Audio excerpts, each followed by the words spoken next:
I would, well, a lot of the inspiration just came through just interactions I would have throughout the day, or just small little thoughts. It got to the point where, especially during that 9-10 month into the project, I would find just the smallest, like most insignificant, mundane details and tie those to some sort of more complex narrative or some kind of complex character. And so that was a lot of the inspiration, where a lot of the inspiration came from.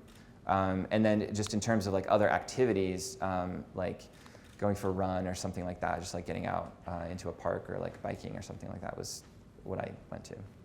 It was a little bit, and sometimes I did go back and I would just reread some of the stories, but a lot of the attention was just focused on writing the stories. Yeah, so the editing process happened after I'd completed all of them, and that was a whole extra process of like finding the right editor. That took a while, and then like working with the editor to edit all of the stories. And then the 50 stories that I published in the smaller copy, those were stories that I really connected to, stories that a lot of my readers connected to, and then a couple of stories that my editor said, like, you should include this one. So, yeah. Let's see, I'm not exactly sure. I think that a lot of the stories I would look for the most authentic way to tell that story. And a lot of times I would pull small, like actual details from my life and the way that I thought about things, and I would let a character sort of borrow those. Or I would incorporate these small details of the way that I live in the world and give those to the story.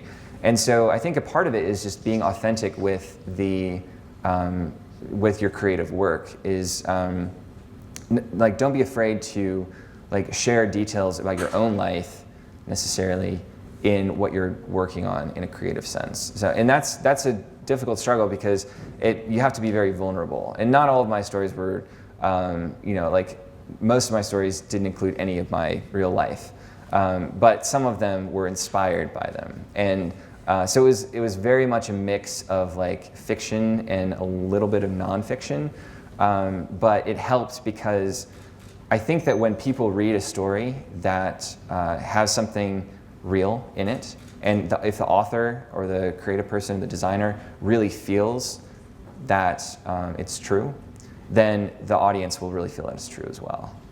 So now I am working on a novel. And I started this earlier this last year, and I'm not going to really go into too much details about what it is, but I'm really excited about it. It has to do with some really crazy concepts of like infinity and high intensity stunts. So we'll get into that later.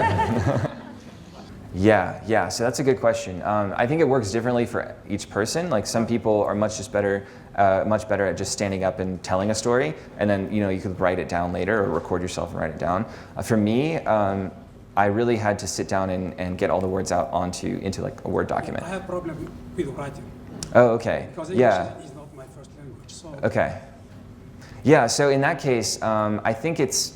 I think that speaking your story or just telling your story to a friend and then recording it, like that's definitely a great way to do it. And actually, it was interesting because like when I was doing the Kickstarter, someone actually sent me they just recorded one of my stories and sent it to me, and they said like, hey, look at this. And I was like, this is great. Do you want to record some more? So they're on my website now. You can like go and listen to some of them. I'll do that. So Thank you. Cool. Appreciate it. Yeah, thanks.